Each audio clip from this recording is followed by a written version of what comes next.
तो निम्न में से हाड़ौती पठार पर अवस्थित जिला है आपके कोटा। झालावाड़ स्थित है हाड़ौती के पठार पर। हाड़ौती के पठार में राजस्थान का कौन सा क्षेत्र सम्मिलित किया जाता है? कौन सा सम्मिलित किया जाता है? दक्षिणी, दक्षिण पूर्वी, दक्षिण पश्चिमी या फिर दक्षिणी उत्तर पूर्वी? तो दक्षिणी पूर्वी आपको पता है पश्चिम इस तरफ है, अगर अपने दक्षिण पूर्वी क्षेत्र में आता है हाड़ौती का पठार। कोटा बूंदी का क्षेत्र कहलाता है हाड़ौती। दक्षिण पूर्वी राजस्थान में स्थित भौगोलिक प्रदेश जाना जाता है हाड़ौती का पठार। डांगलैंड किसका भाग है? डांगलैंड आपको पता है जो आपके करौली सवाई माधोपुर वाला एरिया ये वाला जो आता है, तो ये कौन से उसमें आएगा? क्या भोराट के पठार में, आबू पर्वत में, चित्तौड़गढ़ में, करौली के पठार में? तो करौली के पठार में आएगा। डांगलैंड किसका भाग है? करौली पठार का। करौली पठार की अनियमित पहाड़ियों को डांगलैंड कहा जाता है। तो करौली पठार की अनियमित पहाड़ियां तो कहा जाता है डांगलैंड। ठीक है।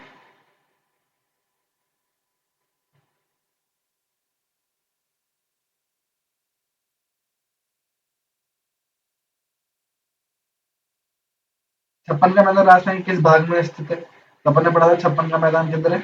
दक्षिणी भाग में। राजस्थान के दक्षिणी भाग में स्थित प्रतापगढ़ और बांसवाड़ा के बीच के भाग में 56 ग्रामों का समूह स्थित होने के कारण इस भूभाग को छप्पन के मैदान के नाम से जाना जाता है। और यह माही नदी भी बहती है ना? माही नदी के आसपास के जो गांव है, 56 गांव है, मतलब माही नदी बहती है। इस वाले एरिया को छप्पन के मैदान कहा जाता है। तो छप्पन के मैदान राजस्थान किस भाग में स्थित है? आपके दक्षिणी भाग में, और राजस्थान के दक्षिण भाग में स्थित ये गांव, ये 56 गांवों के समूह को छप्पन के मैदान कहा जाता है। राजस्थान में 56 का मैदान किस नदी के बेसिन में स्थित है? ये आ गया माही नदी के बेसिन में। किस नदी के? माही नदी में। नेक्स्ट है, हाँ इसकी व्याख्या है पहले। मध्य माही बेसिन 56 का मैदान को वागड़ क्षेत्र भी कहते हैं, बिल्कुल आपको डूंगरपुर बांसवाड़ा वाला क्षेत्र को। यह बेसिन माही नदी की सहायक नदियों से सिंचित है, जो बांसवाड़ा, डूंगरपुर, प्रतापगढ़ जिले के उत्तरी भाग व सलूम्बर, पूर्व में उदयपुर था जो कि, के दक्षिण पूर्वी भाग में विस्तृत है। मतलब जो बेसिन है, बेसिन जो होता है ना, क्या होता है आपके और नदी, जो एक तो माही नदी होती है और एक होता है उनका बेसिन। वो और भी नदी जो उनका कैचमेंट एरिया होता है ना, वो सब उसके बेसिन में माना जाता है। तो बेसिन बेसिन माही नदी की सहायक नदियों से सिंचित है, जो कि बांसवाड़ा, डूंगरपुर, प्रतापगढ़ जिले के उत्तरी भाग में सलूम्बर में विस्तृत है। बिल्कुल। इनमें से कौन सा बागड़ के नाम से भी जाना जाता है? तो बताओ कौन सा जाना जाता है बागड़ के नाम से भी? यही मध्य माही का मैदान, तो इसमें डूंगरपुर बांसवाड़ा आता है। आपके हाड़ौती पठार में कोटाबंदी बारह झालावाड़ है। चंबल बेसिन में अपनी कौन सी इधर से नदी जब जा रही है जो बनास बेसिन में अपना ये भी नहीं आता। माही का मैदान आता है डूंगरपुर बांसवाड़ा, तो माही आती है केवल, ना बनास आती है ना चंबल आती है। तो छप्पन का मैदान राजस्थान के निम्नांकित किन जिलों में विस्तृत है? तो किसमें है? आपके डूंगरपुर बांसवाड़ा में। छप्पन का मैदान किधर है? डूंगरपुर बांसवाड़ा में। छप्पन बेसिन जिस जिले में है वह है बांसवाड़ा। छप्पन का मैदान बांसवाड़ा में है। तो छप्पन की पहाड़ियां का समूह बालोतरा के मोकलसर गांव के से सिवाना तक, नाकोड़ा पर्वत, ग्रेनाइट पर्वत, बालोतरा पूर्व में बाड़मेर जिले में है। मतलब आपके जो ये है ना 56 की पहाड़ियां, ये 56 पहाड़ियों का समूह है जिसको बालोतरा के मोकलसर गांव से सिवाना तक है। मतलब अब बालोतरा में, पहले सब अपन कहते थे बाड़मेर में है 56 की पहाड़ियां, पर वर्तमान में बालोतरा में आ गई है 56 की पहाड़ी। 56 का मैदान किधर है? आपके डूंगरपुर बांसवाड़ा में, और 56 की पहाड़ियां बालोतरा में।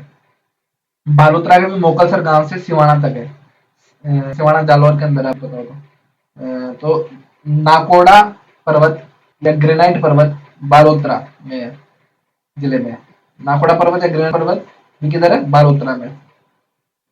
ठीक है। इस मैदान ने माही नदी को गोलाई दी है। तो 56 की पहाड़ियां गोल है। अधिक गहराई तक विच्छेदित होने के कारण 56 के विच्छेदित मैदान व आसपास के पहाड़ी भूभाग को बागर के नाम से पुकारा जाता है। क्या? इस मैदान ने, आपके जो ये मैदान है आपके वाला 56 का मैदान, इसने क्या माही नदी को गोलाई दी है। अपन देखते हैं ना माही नदी ऐसे आती है और इस तरीके से बहती है, गुजरात की तरफ से एंटर करती है आपके डूंगरपुर बांसवाड़ा में, और फिर इधर से मध्य प्रदेश की तरफ निकल जाती है। जब मैं गलत बोल दिया हूँ कुछ, या एमपी से होती है कि एमपी से शायद निकलती है नदी। और नहीं, माही तो नहीं। मैं आपको चेक चेक करके बताता हूँ, थोड़ा मैं कंफ्यूज हो गया आपके बीच में। तो इस मैदान ने माही नदी को गोलाई दी है, तो छप्पन की पहाड़ियां भी गोल है। छप्पन की पहाड़ियां भी गोल है ना। अधिक गहराई तक विच्छेदित होने के कारण छप्पन के विच्छेदित मैदान व आसपास के पहाड़ी भूभाग को गागर के नाम से जाना जाता है। ठीक है। नाकोड़ा पर्वत को निम्न में से किस और नाम से भी जाना जाता है? छप्पन की पहाड़ियां। अभी अपन ने पढ़ा यहाँ पे छप्पन की पहाड़ियां नाकोड़ा या पर्वत है, ग्रेनाइट पर्वत किधर है? बालोतरा में। तो छप्पन की नाकोड़ा पर्वत को छप्पन की पहाड़ियों नाम से भी जाना जाता है। तोरावटी की पहाड़ियां शेखावाटी क्षेत्र में है। आपके तारागढ़ की पहाड़ियां तो अजमेरी क्षेत्र में है। पश्चिमी अरावली पहाड़ियां तो पश्चिमी क्षेत्र की अरावली पहाड़ियां। छप्पन की पहाड़ी स्थित है। छप्पन की पहाड़ी कहाँ होती है? बाड़मेर में। अब वर्तमान में तो बालोतरा में है वैसे। वर्तमान में बालोतरा जिले में है। राजस्थान में कौन सा भौगोलिक अंचल मालवा पठार का विस्तार है? तो बताइए मालवा के पठार का विस्तार कौन सा होगा? हाड़ौती का पठार। माल उस अब मालवा आपको पता हो तो मालवा क्षेत्र ये आपके जो एमपी वाला क्षेत्र आता है ना इधर से, इसे मालवा कहा जाता है। मालवा का पठार है, मालवा क्षेत्र। मालवा आपने काफी बार पढ़ा होगा कि मालवा पे कब्जा कर लिया, मालवा पे आपके हिस्ट्री पढ़ते जब भी मालवा पे अभियान चला। तो ये एमपी वाला जो एरिया है पूरा मालवा में आता है। और ये आपने पहले भारत के जो राजपूत शासक है वो इसमें काफी राज किया इन्होंने। जैसे आप नीमच नीमच देखेंगे आज जो एमपी के अंदर है, वो भी मालवा क्षेत्र में ही आता है। तो कौन सा भौगोलिक अंचल मालवा के पठार का विस्तार है? मालवा के पठार का विस्तार है हाड़ौती का पठार। मालवा पठार उत्तर मध्य भारत, पश्चिम में गुजरात के मैदान, दक्षिण और पूर्व में विंध्य श्रेणी। मालवा पठार है उत्तर मध्य भारत, पश्चिम गुजरात के मैदान, दक्षिण और पूर्व में विंध्य श्रेणी, उत्तर में मध्य भारत पठार और बुंदेलखंड भूमि से घिरा है। ज्वालामुखी उत्पत्ति वाला यह पठार मध्यवर्ती मध्य प्रदेश और दक्षिण पूर्वी हाड़ौती का पठार राजस्थान का हिस्सा है। मालवा के पठार के उत्तरी भाग को हाड़ौती पठार भी कहते हैं। राजस्थान किस क्षेत्र में मालवा पठार का विस्तार है? राजस्थान किस क्षेत्र में? तो आपको पता है दक्षिण पूर्वी क्षेत्र में। राज्य में डेक्कन ट्रेप के शैल समूह विद्यमान है। डेक्कन ट्रेप के शैल समूह कहाँ पे विद्यमान है? आपके झालावाड़ व कोटा में। कहाँ है? झालावाड़ व कोटा में है। ये इम्पोर्टेंट सवाल है। डेक्कन ट्रेप के शैल समूह विद्यमान है झालावाड़ एवं कोटा में। डेक्कन ट्रेप दक्षिण पूर्व भाग में झालावाड़, कोटा एवं मेवाड़ के कुछ भागों तक फैले हैं। इन शैलों का रंग अधिकतर गहरा भूरा अथवा हरा होता है। कैसा होता है इनका रंग? गहरा भूरा अथवा हरा। इनका डेक्कन ट्रेप शैल्स का। राजस्थान में बृहद सीमांत भ्रंश ग्रेट बाउंड्री फॉल्ट फैला है। किसके सहारे? बूंदी सवाई माधो की पहाड़ियों के सहारे, उदयपुर की पहाड़ियों के सहारे, अलवर की पहाड़ियों के सहारे या आपके शेखावाटी तोरावाटी की पहाड़ियों के सहारे। तो सबको पता है बूंदी सवाई माधोपुर की पहाड़ियों के सहारे फैला हुआ ग्रेट बाउंड्री फॉल्ट बृहद सीमांत भ्रंश।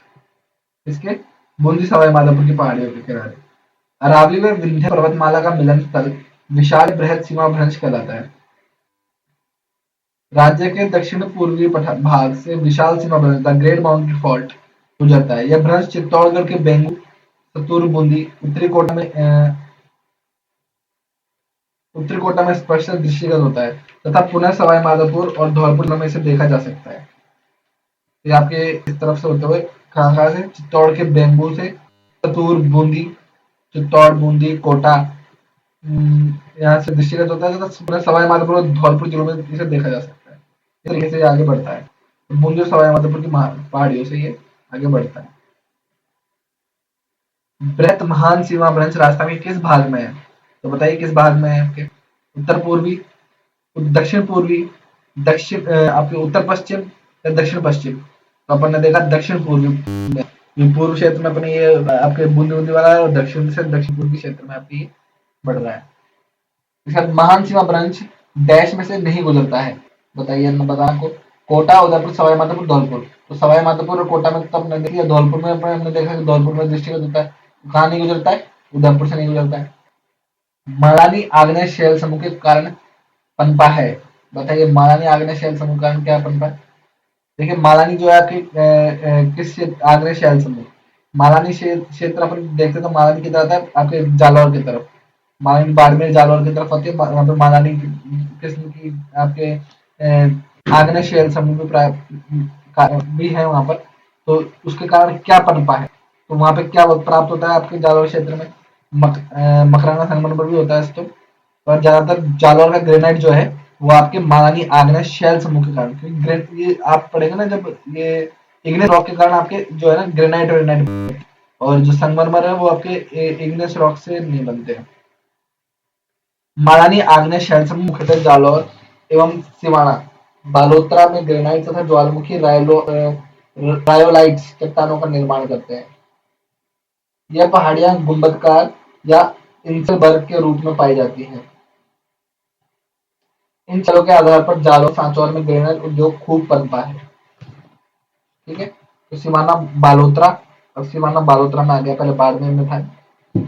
अब सिवाना बालोतरा या क्या कहता है आपके जालौर में ग्रेनाइट तथा ज्वालामुखी रायोलाइट चट्टानों का निर्माण करते हैं। ये पहाड़ियां गुंबदकार या इंसलबर्ग के रूप में पाई जाती है। इन शैलों के आधार पर जालौर सांचौर में ग्रेनाइट उद्योग खूब पनपा है।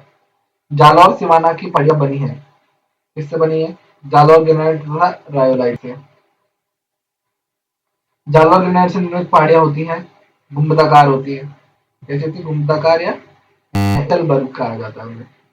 निम्नलिखित में से कौन सी आग्नेय चट्टानें जालौर में पाई जाती है? बताइए। रायोलाइट तो पाई जाती है, ग्रेनाइट पाई जाती है, तो अब दूसरा और तीसरा हो गया, दूसरा और तीसरा हो गया है इसका जवाब, ग्रेनाइट और रायोलाइट। गैब्रो तो मैंने कभी पता नहीं गैब्रो क्या होता है, बेसाल्ट तो पता है, गैब्रो क्या होता है? अगर किसको पता तो कमेंट बॉक्स में बताएं इसके बारे में, गैब्रो क्या होता है। मालानी पहाड़ी स्थित है, मालानी पहाड़ी आपके स्थित है, बताइए किधर? पाली बाड़मेर, जालौर पाली, जालौर बाड़मेर या पाली जोधपुर। तो अपन लोग पढ़ा अपने व्याख्यान में भी, जालौर और बाड़मेर में आपकी मालानी पहाड़ी है। मालानी आप देखेंगे तो मालानी पशुओं का मेला जो लगता है बाड़मेर की तरफ लगता है। तो जालौर बाड़मेर यही जो क्षेत्र है आपके, बालोतरा भी इसको आप आबाद के टाइम पे जोड़ सकते हैं अपन, इसमें लिखा है वर्तमान में जालौर बालोतरा। अगर बाड़मेर भी आया तो उतना गलत नहीं है, कुछ क्षेत्र हो सकता है उसका भी इसमें आता हो।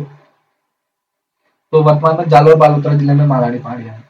आबू पर्वत क्षेत्र मुख्यतः निर्मित है, बताइए आबू पर्वत किससे निर्मित है? ग्रेनाइट से, बेसाल्ट से, ओब्सिडियन से या बिटुमिनस चट्टानों से? तो ये अपन को पता है ग्रेनाइट से। आबू पर्वत जो है किस मुख्यतः निर्मित किससे है? ग्रेनाइट से। इसके बाद सेंद्रनाथ स्टेशन के पास चट्टाने आकृति में पाई जाती हैं, बिल्कुल ये पाई जाती है आपके सर्पाकार। कैसी? सर्पाकार। सेंद्रनाथ स्टेशन में चट्टाने किस आकृति में पाई जाती है? सर्पाकार। तो पाली जिले में स्थित सेंद्रा स्टेशन के पास सर्पाकार चट्टानों की आकृति में विविधता पाई जाती है। बिल्कुल। चंबल बेसिन का विशिष्ट स्थलाकृतिक स्वरूप है। चंबल जो बेसिन है उसका विशिष्ट स्थलाकृतिक स्वरूप कैसा है? अरावली की पर्वत पदीय पहाड़ियां हैं, आंतरिक अपवाह है। चंबल बेसिन आंतरिक अपवाह तो है ही नहीं पहली बार। चूना प्रदेश स्थलाकृति है या उत्खात स्थलाकृति है? अपन को सबको पता है कि है ना, क्या कहते हैं, चंबल जो बेसिन है वो उत्खात स्थलाकृति वाला है, इसलिए क्या कहते हैं वहाँ पे बहुत ही ऊबड़ खाबड़ जमीन हो जाती है, उसे बीहड़ भी कहा जाता है। इसी कारण से बीहड़, चंबल के बीहड़ प्रसिद्ध भी है। तो पूर्वी मैदान के भाग चंबल बेसिन धौलपुर सवाई माधोपुर को उत्खात उत्खात स्थलाकृति बैडलैंड टोपोग्राफी हेतु जाना जाता है। इसकी स्थलाकृतियों में मुख्यतः गाज गॉर्ज होते हैं ना, गॉर्ज बनते हैं जो आपके नदियों से गॉर्ज बनते हैं, जो नदी का गार, जल प्रपात जैसे चूलिया, शिप शिप्रकाय, निक पॉइंट्स तथा बीहड़ भूमि आदि हैं। ये फॉर्मेशन है अलग अलग तरह की गॉर्जेस है ना, आपके रिफ्ट वैलीज है ना, कि जो आपके वाटरफॉल्स और आपके ये जो बनती है ना ये आपके नदी के बहाव से, उन सब उनके बारे में बताया हुआ है ये। तो गॉर्ज, नदी का गार, जलप्रपात, शिप्राएं और निक पॉइंट्स तब बीहड़ भूमि आदि है। राजस्थान के किस प्रदेश में उत्खात भूमि स्थलाकृति पाई जाती है? तो अपन को पता है चंबल डिस्ट्रिक्ट में आपके धौलपुर सवाई माधोपुर क्षेत्र में उत्खात स्थलाकृति पाई जाती है। धौलपुर तथा सवाई माधोपुर। बांसवाड़ा में डूंगरपुर के मध्य के भूभाग को कहा जाता है। हाँ ये बताइए आप मुझे, क्या कहा जाता है बांसवाड़ा में डूंगरपुर के मध्य के भूभाग को? क्या कहा जाता है? नेवल। नेवल डूंगरपुर और क्या कहता है आपके बांसवाड़ा के जो मध्य का क्षेत्र भाग क्या कहलाता है? मेवल।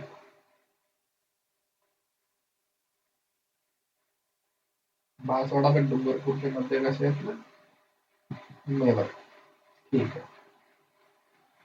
हाँ, मेवल। डूंगरपुर बांसवाड़ा का मध्य भाग कहलाता है मेवल। और वागड़, तो डूंगरपुर बांसवाड़ा का प्राचीन नाम है वागड़। तो डूंगरपुर बांसवाड़ा का मध्य भाग का जो आपके जो है वो क्या कहलाता है? मेवल। कौन सा सही सुमेलित नहीं है? वागड़, डूंगरपुर बांसवाड़ा, बिल्कुल। मेवात, अलवर, भरतपुर सही है। मोहम्मद आपके प्रतापगढ़, चित्तौड़गढ़, या ये गलत है इसमें। मोहम्मद आपके मोहम्मद जो है कहते हैं आपके उदयपुर और डूंगरपुर के बीच में आता है। ये उदयपुर से डूंगरपुर के बीच में आता है मोहम्मद। और डूंगरपुर से बांसवाड़ा के बीच में आपका रहता है मेवल। और भौराट का पठार आता है आपके उदयपुर राजस्थान में भौराट पूर्वी सिरोही जिले का अरावली पर्वतीय क्षेत्र माना जाता है। भौराट भी अगर आगे आएगा तो अपन पढ़ेंगे, पर्वत और पठार में आएगा वो। तो भौमट ये कौन सा सही सम्मिलित नहीं है? वागड़, उदयपुर, वागड़ और डूंगरपुर बांसवाड़ा, मेवात, अलवर, भरतपुर। भौमट जो है आपके प्रतापगढ़, चित्तौड़गढ़ में नहीं है। हाड़ौती, कोटाबंदी, झालावाड़ है। आपका जो भौमट है ये ये कहाँ आता है? उदयपुर, सलूम्बर, डूंगरपुर एवं पूर्वी सिरोही जिले का अरावली पर्वतीय क्षेत्र आता है इसमें भौमट में।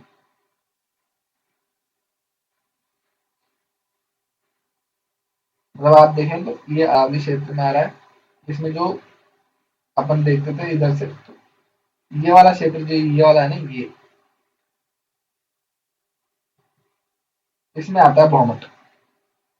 और ये प्रतापगढ़ चित्तौड़ के लिए बता रहा था, प्रतापगढ़ चित्तौड़ में ना कर, ये आपके आता है भौमट इस क्षेत्र में। उदयपुर, सलूम्बर, डूंगरपुर क्षेत्र। और पूर्वी सिरोही भी आपको सिरोही का पार्ट दिया जाता है। ये वाला एरिया आपके पूरा भौमट का है। निम्नलिखित में से इन जिलों का क्षेत्र भौमट कहलाता है? डूंगरपुर, उदयपुर, सिरोही, यही है जवाब। तो राजस्थान में बागर और मरु डैश के नाम है, बताइए। जल निकासी व्यवस्था, भौगोलिक क्षेत्र, सांस्कृतिक क्षेत्र, जिलों। भौगोलिक क्षेत्रों के आपके किसके हैं? भौगोलिक क्षेत्रों के। जैसे राजस्थान में मरु, मरुस्थल और मेरु उच्च पर्वतीय प्रदेश। अपन पढ़ते हैं ना मेरु, अजय मेरु और मेरु पर्वत, आपके पर्वतों को कहा जाता है सुमेरु। तो इस तरह से पर्वत क्षेत्र वाले को उच्च पर्वतीय प्रदेश को मेरु, मरु मरुस्थल को माल जो है वो पठारी भाग जो होता है उसको माल कहते हैं। तथा बागर प्रदेश अरावली पर्वत व पश्चिमी मरुस्थल के मध्य भाग को संदर्भित करता है। अपने पता ना क्या कहते हैं कि जो अरावली पर्वत और मरुस्थल के बीच में वाले जो जिले थे, जैसे आपके शेखावाटी वाले जिले, चूरू, ये डीडवाड़ा, कुचामन, नागौर, कुछ भाग जो पश्चिमी पूर्वी जो भाग है वो आता है बागड़ क्षेत्र में। जुरासिक युग की चट्टानों में राजस्थान के किन जिलों में जाती है? मैंने पढ़ा था आकलवुड फॉसिल्स पार्क में जुरासिक की चट्टानें पाई जाती है। जैसलमेर, बाड़मेर क्षेत्र में पाई जाती है।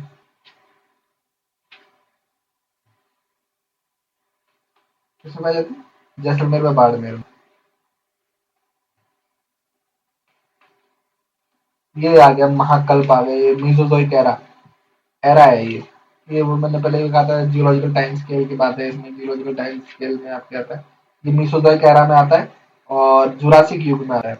1800 लाख वर्ष अ, जैसलमेर में बसे कल के लाठी श्रेणी शैल समूह है। और महासमूह क्या है इसके अंदर? बेंडेसर श्रेणी, बोमाती श्रेणी, बाड़मेर बेसिन, जैसलमेर श्रेणी बेसिन, दक्कन, गंगानगर शेल।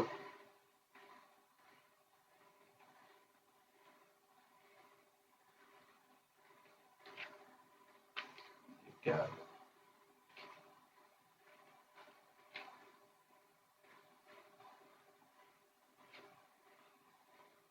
राजस्थान में सर्वाधिक भूकंप संभावित क्षेत्र कौन सा है? तो राजस्थान में कौन सा वो है? नागौर, जोधपुर, पाली, भरतपुर, अलवर व झुंझुनू, जयपुर, दौसा, करौली या गंगानगर, हनुमान एवं चूरू। तो अपन ऊपर जो भी निकटतम आपके निकटतम है आपके हिमालय वाले क्षेत्र से, तो उससे निकट कौन सा? भरतपुर, अलवर एवं झुंझुनू में भी काफी सिस्मिक एक्टिविटीज होती है। तो भरतपुर, अलवर मेनली तो वैसे भरतपुर, अलवर वाला एरिया है जो आपके एनसीआर वाले क्षेत्र में नहीं आता है वह। तो भरतपुर, अलवर व झुंझुनू जो है आपके इसके अंदर क्या है? राजस्थान सर्वाधिक भूकंप संभावित क्षेत्र में आता है। इसके बाद अगर कोई फिर आएगा तो आपके ये जयपुर दौसा वाला आएगा। नागौर जोधपुर तो काफी लेट है, आके जाएगा। इसके बाद सम्मिलित करना है। बरखान क्या है? बालू का स्तूप है। लाठी श्रृंखला क्या है? आपके भूगर्भ जल पट्टी है। इस इंसलबर्ग क्या है? आपके आबू पर्वत खंड है। अपन ने पढ़ा भी थोड़ी देर पहले कि आबू का पर्वत खंड होता है इंसलबर्ग। और पलाया क्या है? शुष्क झील है। तो ए का 2, बी का 4, ए का 2, बी का 4, सी का 1 आना चाहिए, 2 4 1 बी 4। मेवाड़ पर्वतीय क्षेत्र, बात करें मेवाड़ पर्वतीय क्षेत्र की, तो मेवाड़ पर्वतीय क्षेत्र क्या आता है आपके गिरवा कहलाता है, क्योंकि उदयपुर में जो पहाड़ियाँ होती है वो गिरवा कहलाती है। हाड़ौती पठार, मुकुंदरा की पहाड़ियाँ आ जाएंगी। शेखावटी पठार, घग्गर का मैदान नाली आ जाएगा। शेखावटी पठार में अंतर प्रवाह अपवाह केंद्र है। और घग्गर का मैदान में नाली, ये जो यहाँ पे अपवाह क्षेत्र होता है वो नाली कहलाता है, घग्गर का पाठ। तो क्या हो गया? ए का 3, बी का 1, सी 1 एक ही में 4 2 4 2। हाँ तो ये 2 हो गया। कौन सी राजस्थान के मरुस्थल की विशेषता है? अतिशुष्क दशाएं हैं, तापमान का अतिरेक, न्यून और वार्षिक वर्षा, कम तथा छितरा हुआ वनस्पति आवरण। वैसे तो छितरा हुआ ही रहता है वनस्पति आवरण, पर काफी फिर भी बाकी थार के मरुस्थल काफी बाकी उनसे काफी हद तक सही है। तो ये तो क्या कहते हैं, न्यून और औसत वार्षिक वर्षा, वार्षिक कमी होती है। अतिशुष्क दशाएं, तापमान का अतिरेक भी काफी अतिरेक, मतलब अंतर अंतर बहुत ज्यादा है तापमान का दिन रात में। तो ये चारों के चारों सही है। कथनों पर विचार कर सही उत्तर का चयन कीजिए। लूनी बेसिन गोदावरी प्रदेश के नाम से जानकर बिल्कुल सही है। गिरवा उदयपुर बेसिन की विशिष्ट आकृति है, जो मेवाड़ प्रदेश में है। हाँ, वैसे उदयपुर बेसिन में कहना सही है, पर फिर भी उदयपुर में जो पहाड़ियां है उन्हें गिरवा कहा जाता है। घग्गर का मैदान पर से कथनों पर विचार कर सही उत्तर का चयन नीचे दिए गए कोटे में कीजिए। घग्गर का मैदान चूरू जिले में स्थित है। नहीं, गदर का मैदान तो आपके हनुमानगढ़ और श्रीगंगानगर में है। तो पहला और दूसरा सही है, तीसरा नहीं, गलत है। तो दूसरा जवाब आ जाता है इसका आंसर। निम्न में से कौन सा सुमेलित नहीं है? लूनी बेसिन। लूनी बेसिन नहर क्या है क्या? आप अपन ने पढ़ा था नहर के बारे में, याद होता है। तो लूनी बेसिन में नहर है, बिल्कुल है। आपके घग्गर में नाली है, बिल्कुल, उसके पाठ को नाली कहा जाता है। शेखावटी प्रदेश में जोहड़ होते हैं, बिल्कुल जोहड़ होते हैं। नागौरी उच्च भूमि में डोरा पर्वत है, नहीं, वो तो जालौर क्षेत्र में है। डोरा पर्वत आपके जालौर में है, तो नागौरी उच्च भूमि में नहीं है। याद रखिएगा, लूनी बेसिन में नेहड़ है आपके। इसके बाद गग्गर का मैदान नाली है। शेखावटी प्रदेश जोहड़ है। और नागौर उच्च भूमि में डोरा पर्वत है। नागौर उच्च भूमि में, नागौर उच्च भूमि में डोरा पर्वत नहीं है, मतलब सॉरी। डोरा पर्वत लूनी बेसिन जालौर में स्थित है। तो डोरा पर्वत जो है कहाँ है? लूनी बेसिन में, जालौर में।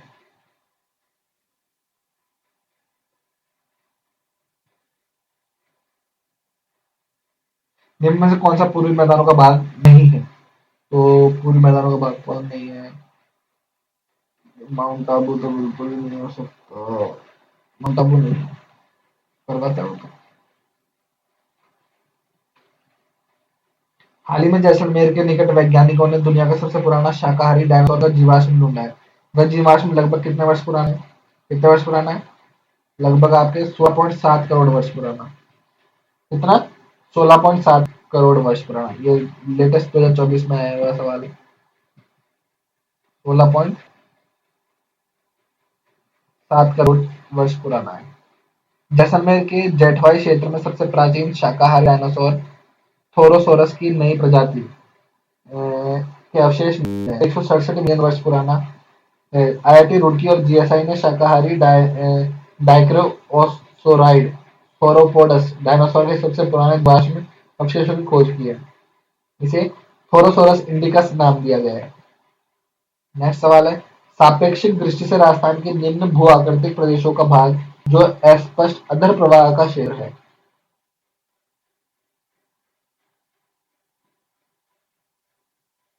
अधर प्रवाह का क्षेत्र है, कौन सा है इसमें से? दक्षिण पूर्वी, उत्तर एवं उत्तर पश्चिमी, दक्षिण पूर्वी, दक्षिण दक्षिण दक्षिण और दक्षिण पश्चिमी, उत्तर और पूर्वी। तो सर्वाधिक नदियों के बहाव क्षेत्र वाला दक्षिण पूर्वी पठारी प्रदेश भू आकृतिक से अस्पष्ट अधर प्रवाह का क्षेत्र है। मतलब इसमें अपन को पता नहीं चलता कि प्रवाह जो नदियों का वो किस क्षेत्र में है। तो ये सर्वाधिक नदियों के बहाव क्षेत्र वाला दक्षिण पूर्वी पठारी प्रदेश जो है आपके भू आकृतिक के आधार पर अस्पष्ट अधर प्रवाह का क्षेत्र है। इसका नेक्स्ट सवाल है, रामायण और भगवत गीता में धंसा शब्द का संदर्भ किससे है? तो धंसा, धंसा शब्द का रामायण और भगवत गीता में है डेजर्ट से, यानी मरुस्थल से। राजस्थान के मरुस्थलीय भाग को क्या कहते हैं? धंसा, रामायण और भगवत गीता में। इसकी व्याख्या पढ़ लेते हैं। धंसा शब्द भगवत गीता और रामायण में और डेजर्ट को सूचीबद्ध किया गया, मतलब इससे मरुस्थल को सूचीबद्ध किया गया है।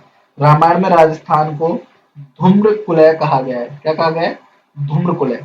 रामायण में, रामायण में राजस्थान को क्या कहा गया है? धूम्रकुलय, धूम्रकुलय।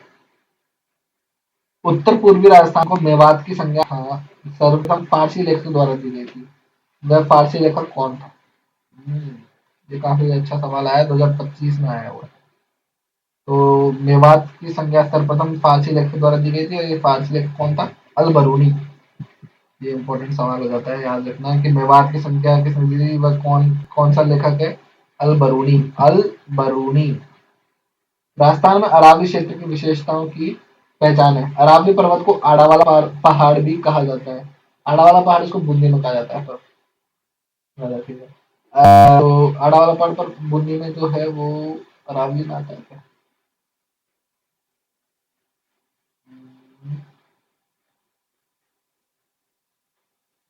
हाँ। और अरावली पर्वत श्रृंखला जिसकी प्राचीनतम पर्वत श्रृंखला मानी जाती है, बिल्कुल सही जवाब है। इसकी ऊंचाई दक्षिण पश्चिम से उत्तर पूर्व की ओर बढ़ती है। दक्षिण पश्चिम से उत्तर पूर्व की ओर बढ़ती है क्या इसकी ऊंचाई? नहीं, ये तो गलत है। बढ़ती थोड़ी है, घटती है। हमने देख रखा है, मैंने बात भी करी है इसके बारे में। हमने इसके बारे में भी बात करी है। गुरु शिखर अरावली श्रृंखला की सबसे ऊंची चोटी है, बिल्कुल ये सही है। और पहला भी सही है, जो पहला तो सब में ऑप्शन में सब में सही है। आड़ा वाला पहाड़ भी कहा जाता है इसे, और बूंदी में किस जो क्षेत्र है उधर कहा जाता है इसे। तो इसका जवाब हो गया 1, 2, 4। ये आया आपके 2024 में ये सवाल। राजस्थान के भौतिक स्वरूप के संबंध में कौन सा कथन सत्य है? हाड़ौती पठार पश्चिमोत्तर में मुख्य सीमा द्वारा सीमांकित है। दूसरा, पश्चिमी रेतीले मैदान का 41.50% क्षेत्र बालू का स्तूप मुक्त प्रदेश है, बिल्कुल। संरचनात्मक दृष्टि से राजस्थान के भौगोलिक संरचनात्मक दृष्टि से राजस्थान के भौतिक स्वरूप भारत के उत्तरी बृहत मैदान और प्रायद्वीपीय पठार का हिस्सा है, बिल्कुल। अरावली वर्तमान में अवशेष पर्वत के रूप में उपलब्ध है, बिल्कुल। तो आपके ठीक है, 2, 3, 4 तो बिल्कुल ही सही हो गए। और जो पहला पहला बताया ना, इसकी व्याख्या मुझे बता दीजिए। महान सीमा भ्रंश हाड़ौती एवं अरावली के मध्य स्थित है। हाड़ौती और अरावली के मध्य स्थित है, ठीक है। तो इसका विस्तार बूंदी, सवाईमाधोपुर, करौली, धौलपुर, चित्तौड़गढ़ में है। यह पठारी भाग उत्तर पश्चिम में अरावली के महान सीमा भ्रंश द्वारा तथा दक्षिण पूर्व में मेवाड़ के मैदान द्वारा सीमांकित है।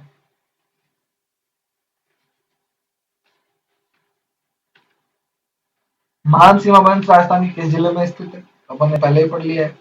कोटा में है, चित्तौड़ जिले में से नहीं है, नहीं गुजरता है। किससे नहीं गुजरता है? कोटा, चित्तौड़, सवाईमाधोपुर की भीलवाड़ा। तो आपके ये कोटा, चित्तौड़, सवाईमाधोपुर की भीलवाड़ा, अपन ने देखा चित्तौड़ से गुजरता है, सवाईमाधोपुर से भी गुजरता है, कोटा से गुजरता है, भीलवाड़ा से नहीं गुजरता है। तो भीलवाड़ा, ठीक है। अब अपन उसके बाद पढ़ेंगे पर्वत एवं पठार। क्या? पर्वत एवं पठार। तो राजस्थान में सबसे ऊंचा पर्वत शिखर किस जिले में है? तो अपन को पता है सिरोही में है, आपके गुरु शिखर। तो दक्षिण अरावली के सिरोही जिले में स्थित गुरु शिखर, दक्षिण अरावली के सिरोही जिले में स्थित गुरु शिखर माउंट आबू राज्य का सबसे ऊंचा पर्वत शिखर है, जिसे जेम्स टॉड ने संतों का शिखर कहा है, जिसकी ऊंचाई 1722 मीटर है। कितनी है? 1722 मीटर, याद रखिएगा 1722 मीटर है। और जेम्स टॉड ने से संतों का शिखर कहा है। संतों का शिखर से संबंधित है गुरु शिखर। अरावली पर्वत श्रृंखला के सबसे ऊंचे गुरु शिखर राजस्थान में डैश के पास स्थित है, माउंट आबू के पास। अरावली पर्वत शिखर का ऊंचा शिखर कौन सा है? गुरु शिखर। शेर दूसरी ऊंची चोटी है। गुरु शिखर में से किस पर्वत श्रृंखला का उच्चतम शिखर है? तो आपके अरावली का। गुरु शिखर पर्वत चोटी अरावली के किस प्रदेश का भाग है? गुरु शिखर पर्वत चोटी अरावली के किस प्रदेश का भाग है? दक्षिण का। गलत युग्म की पहचान करें। सिरोही जो है अचलगढ़ चोटी की तरह सिरोही में बिल्कुल सही है। तारागढ़ चोटी आपके अजमेर में है। खो जयपुर में बिल्कुल। और गुरु शिखर सीकर में नहीं है, सिरोही में है। गुरु शिखर की ऊंचाई है 1722 मीटर। कितना? 1727 1722। अपने में कई बार 1727 भी आता है, ये थोड़ा कंफ्यूजन है, अपन नोट्स पढ़ते हैं तब भी ऐसा ही आता है। गुरु शिखर की ऊंचाई 1722 मीटर 5650 फीट है। कितनी है? फीट में कभी पूछ ले तो एक बार अंडरलाइन कर लेते हैं। वैसे ये सब तो ये सबको याद आता है 1722 मीटर या 1727 तो। किंतु चोटी के ऊपर दत्तात्रेय ऋषि का 5 मीटर ऊंचा मंदिर बना हुआ है, जिसे जोड़ने के बाद गुरु शिखर की ऊंचाई 1727 मीटर हो जाती है। अच्छा, इसका ये कारण है।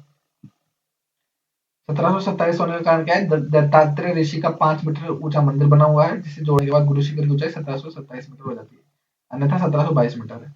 उसके बाद अपन और एक बात कर रहे थे क्या? 5650 फीट है। 5650 फीट। राजस्थान में गुरु शिखर चोटी माउंट आबू की ऊंचाई कितनी है? 1722 मीटर। राजस्थान के अरबुड़ा पर्वत के एक शिखर गुरु शिखर का नामकरण किसके नाम पर किया गया है? तो किसके नाम पे किया है? दत्तात्रेय, क्योंकि दत्तात्रेय ऋषि रहते थे। गुरु जी तो गुरु शिखर, तो अरबुड़ा पर्वत के एक शिखर, इसे अर्बुद भी कहेंगे, अर्बुद पर्वत, और ये सब अरबुड़ा अरबुड़ा इस तो ये आप इस आबुर्द पर्वत, तो इसमें दिक्कत वाली बात नहीं है। ऐसा ही है, इसको कहा जाता है, कई बार अलग अलग नामों से पुकारा जाता है। तो गुरु शिखर का नामकरण किसके नाम पर किया गया? ऋषि दात्रेय, तो दत्तात्रेय। राजस्थान के किस जिले में जरगा पर्वत है? तो जरगा किस में किधर है आपके? उधर में। जरगा पर्वत किधर है? उदयपुर। जरगा पर्वत उदयपुर में है। ये उदयपुर की सबसे ऊंची चोटी भी है ये। और अपन जब इसमें ऐसे पढ़ते हैं ना, इस तरीके से ऐसे, तो यहाँ पे अपन मैंने कहा था कि दो भागों में बढ़ती है, अरावली दक्षिण वाली। आपके एक इस तरफ जो आबू सिरोही वाली इधर आती है, एक आपके मेवाड़ वाली, एक आपके आबू आबू अरावली। तो जो इधर तो गुरु शिखर और ये शेर ज्यादा ऊंची चोटी जाती है। इधर जो उदयपुर क्षेत्र में आती है, ये सबसे ऊंची चोटी है जरगा, उसके अंदर। तो उदयपुर राजसमंद में स्थित जरगा राज्य का चौथा सबसे ऊंचा पर्वत शिखर है, जिसकी ऊंचाई 1431 मीटर है। कितनी है? 1431 मीटर। राजसमंद में स्थित है जरगा। उदयपुर राजसमंद में स्थित जरगा राज्य का चौथा सबसे ऊंचा पर्वत है, और मतलब उदयपुर में है मेनली तो। और ऊंचा पर्वत शिखर है जिसकी ऊंचाई 1431 मीटर है। कितनी है? 1431 मीटर। और सबकी याद रखने की जरूरत नहीं है, पर कुछ कुछ जो मेन है उनकी अपन पर्वत की जो ऊंचाई है वो भी याद रखेंगे। इनमें अरावली का कौन सा शिखर सर्वोच्च ऊंचा है? अचलगढ़, जरगा, रघुनाथगढ़, तारागढ़। कौन सा है? आपके जरगा। कौन सा है? जरगा। ये अपन एक टेबल सी आती है जिसमें अपन एक ट्रिक भी चलती है, उसको याद करते हैं कि भाई किस क्रम में आपके ये है, उसके लिए एक ट्रिक है। जब अपन ये नोट्स पढ़ेंगे ना तो देखेंगे, या फिर अब आपको एक टेबल आ जाएगी तब भी अपन देख लेंगे कि कौन कौन सी कहाँ पे है, कितनी लंबी ऊंचाई है। जैसे तारागढ़ आपके अजमेर के अंदर है, रघुनाथगढ़ सीकर के अंदर है। ये सीकर की सबसे ऊंची चोटी है रघुनाथगढ़, और शायद मध्य अरावली की सबसे ऊंची चोटी भी रघुनाथगढ़ ही है। जरगा आपके उदयपुर के अंदर है, ये 1431 मीटर, ये आपके जरगा सबसे ऊंची है इनमें, इन सब में। देखा ये रघुनाथगढ़ और तारागढ़, ये दोनों आपके वैसे भी किस में आती है? मध्य में। सबसे ऊंची चोटी आपके साउथ के तरफ में आएंगे, दक्षिण अरावली के क्षेत्र में, जिसमें अचलगढ़ और जरगा में आता है, पर जरगा सब इन दोनों ऊंची है। इसके बाद उत्तरी अरावली में कौन सा आएगा? जो देखिए आपके उत्तरी अरावली में आपके भानगढ़ की पहाड़ी आएंगी अलवर के अंदर, मध्य अरावली में तारागढ़, और दक्षिण अरावली में ऋषिकेश। तो देख लीजिए, ए का 3, बी का 2, और ऋषिकेश है, ऋषभ देव पहाड़ी आती है जो आपके उदयपुर के अंदर आती है शायद। ऋषभ ऋषिकेश की नहीं, ऋषभ देव आता है। देखेंगे इसको ऋषिकेश की कोई पहाड़ी है क्या। तो ए का 3, ए का 3, बी का 2 और सी का 1। ठीक है, अब इसमें ये आ गई है पहाड़ियों। तो सबसे पहले गुरु शिखर, फिर सैर, दिलवाड़ा, गुरु से दिल से जरा आस, ये इसकी ट्रिक होती है। इस तरीके से गुरु से दिल से जरा आस, अचलगढ़, और फिर अब दरगाह अचल, देखिए दरगाह ये आपका अचलगढ़ से लंबी है। आप देखें तो ये ज्यादा सिरोही की आ रही है आपके, गुरु शिखर सिरोही में, सैर सिरोही में, सिरोही दिलवाड़ा सिरोही में। इसमें अपन ये हाइट जो है ना, ऊंचाई, ये केवल इसकी याद कर लेते हैं, 1722 मीटर, 1597 मीटर। और बाकी जो मध्य अरावली और ये बाकी अरावली में आती है, जैसे आपके जगह की याद अपन ने याद करी ली 1431 मीटर, क्योंकि ये आपके मेवाड़ अरावली के अंदर आती है, उदयपुर राजसमंद वाले क्षेत्र में। तो ये 1431 मीटर। अच्छा, अगर वापस सिरोही में आ जाती है, आबू वापस सिरोही में आ जाता है आपके। तो आप देखिए सारी सिरोही सिरोही की ऊंची चोटियां हैं। इससे ऊंची चोटियां भी फिर बीच में आती हैं आपके यहाँ पे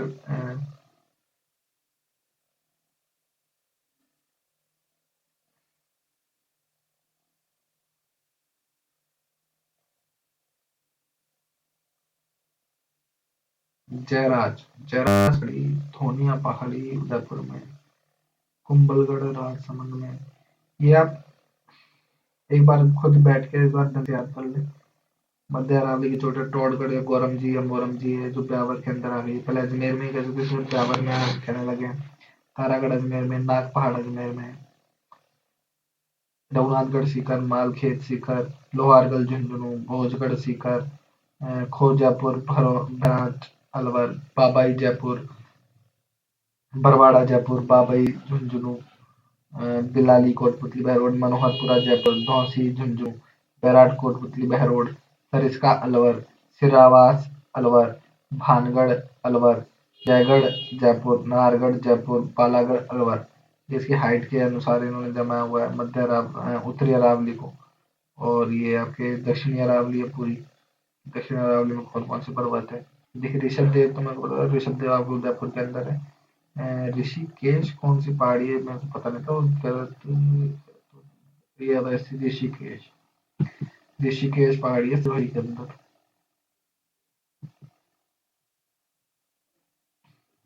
तो बाद जो ये देख लेते हैं वापस से। गुरु शिखर सिरोही 1722, 1597 शेर, दिलवाड़ा, जरा आस, जरगा, जरगा की हाइट है 1431 मीटर, अचलगढ़ सिरोही में, आबू सिरोही में, कुंभलगढ़, ये धोनिया धोलिया ये नहीं आ गई है। जयराज भी थोड़ी सी शायद पहले डेटास में मैंने पढ़ा नहीं, तो जयराज सिरोही में है। और कमलनाथ उदयपुर में है। सुंदर पर्वत भीनमाल जालौर में। माकड़ मगरा, माकड़ मगरा उदयपुर में है। कहाँ है माकड़ मगरा? उदयपुर में। सज्जनगढ़ उदयपुर में। ये आप है ना एकदम हाइट, एक बार कोशिश करें कि है ना मुख्य मुख्य जो है आगे ऊपर वाली, इनको हाइट के हिसाब से याद कर लें। ये सवाल आते हैं हाइट के हिसाब से, और हाइट के हिसाब से नाम सब याद नहीं रहा, कम से कम चोटी के नाम और जिला। ये क्योंकि मैच द फॉलोइंग में अपने देखा कि सही बार सवाल आ जाते हैं कि ये कहाँ पर है, क्या है, तो इनको याद करें सभी को। नागपानी किधर है, कहाँ गया? वापस आबू सिरोही में, कुंभलगढ़ राजसमंद में, धोनिया धोलिया उदयपुर में, जयराज सिरोही में, ऋषिकेश सिरोही में, कमलनाथ उदयपुर में, सुंदरबन भीनमाल जालौर में, माकड़ मगरा उदयपुर में, सज्जनगढ़ उदयपुर में, सायरा उदयपुर में, लीलागढ़ उदयपुर में, डोरा पर्वत जालौर में, नागपानी उदयपुर, गोगुंडा उदयपुर, इसराना भाकर, ये भाकर जो होते हैं ना मेनली वो आपके जालौर वाले क्षेत्र में है। थोड़ा बहुत कोई वो भी आ जाता है, पर ज्यादातर भाकर जालौर में। इसराना भाकर, रोजा भाकर, झारोला भाकर, तीनों जालौर में है। कोटड़ा उदयपुर में, ऋषभ देव उदयपुर में। ये अपन ने सब बात करी ली, कौन सी कहाँ पर है। ये देखिए उत्तरी अरावली की सबसे ऊंची चोटी रघुनाथगढ़ सीकर, इसे याद रखिए। 1055 मीटर की हाइट याद रखिए। आपके मध्य अरावली की टोडगढ़ या कोरमजी या मोरमजी होती है, जिसकी हाइट 933 और 934 है। सॉरी।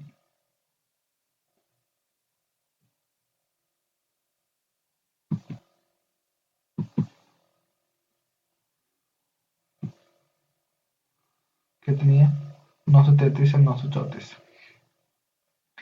आगे देखते हैं, अरावली की चोटियों का सही अवरोही क्रम कौन सा है? मैंने कहा था ना कि अवरोही क्रम या आरोही क्रम में जमा निकल जा सकता है। तो कौन सा है? अवरोही क्रम मतलब ऊंची चोटी, ऊंची से फिर छोटी नीचे। आरोही क्रम पूछे तो मतलब पहले बढ़ती हुई क्रम में, अवरोही घटते हुए क्रम में। सबसे ऊंची चोटी कौन सी? गुरु शिखर, फिर सैर, फिर आपके जरगा, फिर अचलगढ़।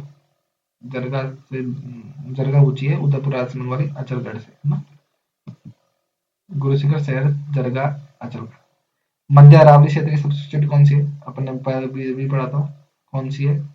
जरगा नहीं है, बैराट, तारागढ़, अचलगढ़। अब ये सारी देखो, अपन ने क्या कहते हैं, मध्य अरावली की चोटी ही एक है वैसे तो। सबसे ऊंची आपके टोडगढ़ या गोरमजी या मोरमजी है, बट आपके इसमें ऑप्शन ही नहीं है वो। तो आंसर क्या आ जाएगा? तारागढ़।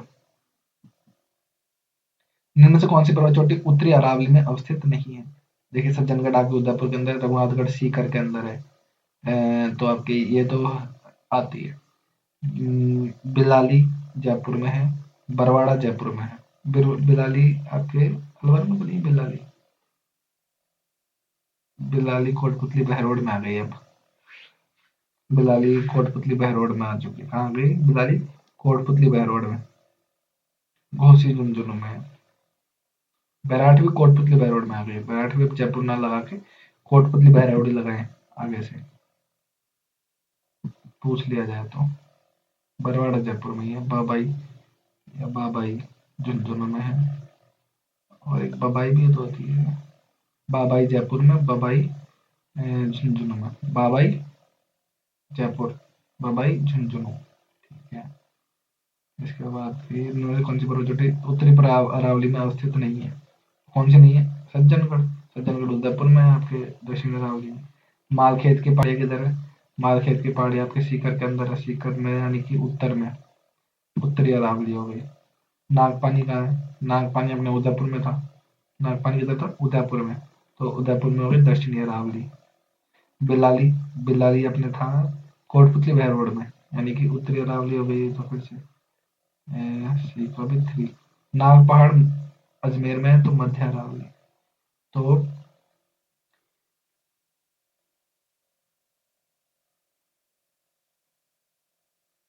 A3,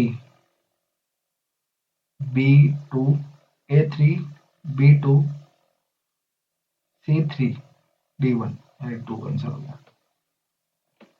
कौन सा मध्य अरावली में अवस्थित है? तो रघुनाथगढ़, गुरु शिखर, नाग पहाड़ या खो।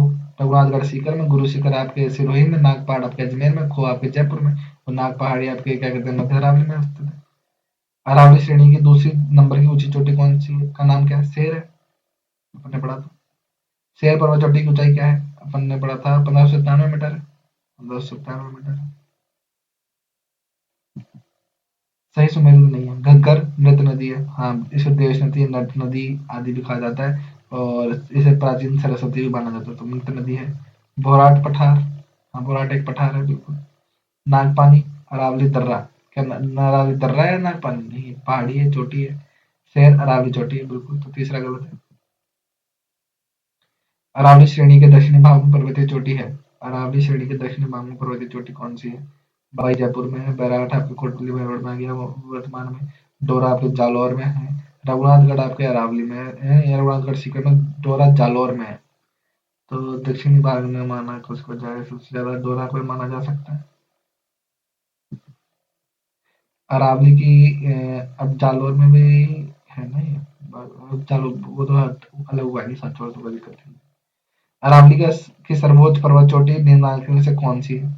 अरावली की सर्वोच्च पर्वत चोटी निम्नलिखित में से कौन सी है? अरावली की सर्वोच्च पर्वत चोटी होगी,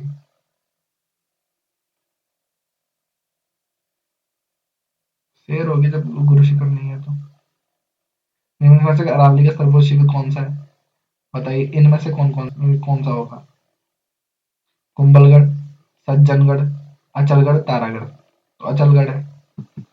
कुंभलगढ़ और सज्जनगढ़ काफी नीचे है, तो तारागढ़ उससे भी नीचे है। इसमें क्रिकेट क्रम जमाने के लिए भी पूछ सकता है, तो इसलिए आपके ये भी याद कर, सवाल याद करके जाए कि क्रम किस किस क्रम में है इसका ये। अरावली कौन सा शिखर शेर शेर से नीचा किंतु अचलगढ़ से ऊंचा है? पता ना, अचलगढ़ से ऊंचा अरावली का जरगा है, अपन ने पढ़ भी लिया था। जरगा अचलगढ़ से ऊंचा है, शेर से नीचा है। सायरा उदयपुर में, रघुनाथगढ़ सीकर में, खोवा आपके जयपुर में। अरावली की चोटियों को उनकी ऊंचाई के आरोही क्रम में व्यवस्थित कीजिए। आरोही क्रम में मतलब पहले छोटी फिर बड़ी। ठीक है, तो देखिए सबसे ऊंची कौन सी है इसमें? अचलगढ़, कुंभलगढ़, रघुनाथगढ़, जरगा। तो जब सबसे ऊंची तो जरगा है ना, तो जरगा आना चाहिए, उसके नीचे अचलगढ़। फिर आपके एक ही ऑप्शन चल रहा है, कुंभलगढ़, फिर रघुनाथगढ़। रघुनाथगढ़ छोटी है, उससे बड़ी कुंभलगढ़। दूसरा ऑप्शन आना चाहिए, देखिए दूसरा ही। अरावली की पर्वत चोटियों को उनकी ऊंचाई के अवरोही क्रम में व्यवस्थित कीजिए। वापस से अवरोही क्रम में ही करना है। तो शहर तो अब इसमें रघुनाथगढ़ को कुरुक्षेत्र है नहीं, तो शहर सबसे ऊंची होनी चाहिए। तो ऑप्शन में दो में इसमें है। फिर अचलगढ़ और तारागढ़। अचलगढ़ और तारागढ़ का कोई वो है? अचलगढ़ काफी ऊंची है, तारागढ़ तो काफी नीचे है। तो आपके दूसरा ऑप्शन होना चाहिए। तो इसमें भी क्या हुआ, इसमें पहला कैसा आ गया? सॉरी सॉरी, अवरोही क्रम में जमाना था। तो अवरोही क्रम में मतलब पहले ऊंचे से नीचे आएगा, मतलब सबसे ऊंची कौन सी है इसमें? शेर। शेर के बाद कौन सी आएगी? जरगा। जरगा के बाद आपकी आएगी अचलगढ़। अचलगढ़ के बाद रघुनाथगढ़। रघुनाथ के बाद तारागढ़। हाँ, आप एक बार पूरा का पूरा जो ऊंचाई का वो है उस हिसाब से भी याद कर लें सारी चोटियों को, तो ये सवाल करने काफी आसान हो जाएंगे। राजस्थान की पर्वत चोटियों को ऊंचाई के बढ़ते क्रम में, देखिए ये आ गया, ऊंचाई के बढ़ते क्रम में व्यवस्थित कीजिए। तो सबसे कम किसमें होगी? तारागढ़ में। फिर कुंभलगढ़, कुरुक्षेत्र तो सबसे ऊपर आने वाला ही है। अचलगढ़ उससे बाद, कुंभलगढ़ के बाद अचलगढ़ आएगा। हाँ, तो यही दूसरा ऑप्शन होगा। तारागढ़, कुंभलगढ़, अचलगढ़, गुरुशिखर। पर्वत शिखर ऊंचाई मीटर में सुमेलित नहीं है। पर्वत शिखर ऊंचाई मीटर में सुमेलित नहीं। अच्छा, ये तो याद करने वाली बात आ गई। तो किस किस की आप, अगर आपको याद है तो आप ये कर पाएंगे। तो इसराना भाकर जो है उसकी ये क्या कहते हैं आपके नहीं है। इसराना भाकर जो कहाँ पे पड़ता है? जालौर में। और क्या कहते हैं आपके, कहाँ हो गया? रोजा भाकर भी जालौर, झारुला झारुला भाकर ही आएगा, जो कि झारुला भाकर की तरह जालौर में। डोरा पर्वत भी जालौर में, ये सभी जालौर में। और इसमें पूछा कि हाइट के किससे मैच नहीं करती। तो रोजा भाकर की 730 है। झारुला की कितनी है आपके? 588। और डोरा पर्वत की 869। तो आपको पता है, ये तो पता है कि इसराना भाकर ज्यादा है रोजा भाकर से। तो इस हिसाब से तो अपन इसको एलिमिनेट कर नहीं सकते, क्योंकि सबसे ज्यादा इसराना भाकर ही है। तो इसको याद करना ही पड़ेगा।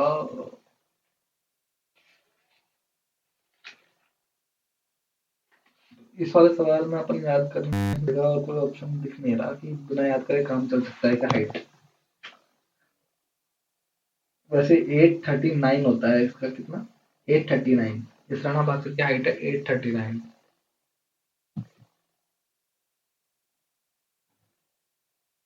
अब वैसे हर किसी की याद कर मंगाना तो बहुत मुश्किल काम है। फिर भी ये सवाल आया हुआ है, तो अपन थोड़ा इसको ध्यान में रखेंगे। रोजा पाकर 730 ठीक है। झारोला पाकर 588। और आपके कौन सा था? डोरा पर्वत। डोरा पर्वत 869 बिल्कुल सही है। निम्न में से कौन सी पर्वतीय चोटी दक्षिणी अरावली क्षेत्र में अवस्थित है? कौन सी पर्वतीय चोटी दक्षिण अरावली में अवस्थित है? सिरावास कहाँ है आपके? अलवर क्षेत्र में। कौन सी दक्षिण में? बिलाली, जयगढ़, लीलागढ़। तो जयगढ़, जयगढ़ जयपुर में, बिलाली आपके उसमें, तो लीलागढ़ होगा। लीलागढ़ कहाँ है आपके? उदयपुर में। लीलागढ़ है उदयपुर में। कहाँ है? लीलागढ़ में, उदयपुर में। और अभी वर्तमान में आया हुआ सवाल है 2024 में। और ये काफी इंपॉर्टेंट सवाल है। याद रखना है आपको क्या, कि लीलागढ़ जो है वो कौन कहाँ पे आता है? उदयपुर में। लीलागढ़ उदयपुर में चोटी। राजस्थान की निम्नलिखित पर्वत चोटियों को ऊंचाई के अनुसार घटते क्रम में व्यवस्थित करना है। किसमें करना है? घटते क्रम में। तो आप बताइए, देखिए खो, बाबई, आप याद रखना, बाबई और बाबाई दो हैं। बाबाई जो है वो जयपुर में है, और बाबई जो है वो झुंझुनू में है। इसके बाद और कौन सी है, ऋषिकेश। तो अपन को ये तो पहले से पता होना चाहिए, ऋषिकेश ऊंची होगी, ये दक्षिण वाले में है, ये आपके मध्य वाले में है, और ये उत्तर वाले में है। ठीक है, तो इस हिसाब से पहले करें तो कौन सा है, ऋषिकेश। और हो जो है वो आपके ऊंचे तारागढ़ से पर, ये याद रखना है आपको बात। तो ऋषिकेश है, फिर उसके बाद खो है, फिर तारागढ़ है, फिर बाबई है।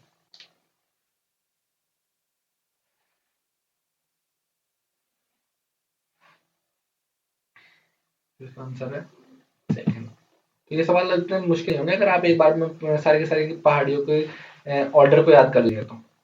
इनमें से कौन सी पहाड़ी जालौर पहाड़ी क्षेत्र में स्थित नहीं है? झारोल पहाड़ है, इसराना भाकर है, रोजा भाकर है, सायरा। सायरा उदयपुर में है शायद।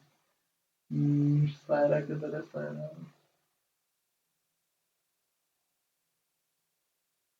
सायरा उदयपुर में ही है, तो सायरा उदयपुर में है। इसके बाद नेक्स्ट था, निम्नलिखित पर्वतों की ऊंचाइयों का सही अवरोही क्रम चुनिए। क्या चुनना है? अवरोही क्रम।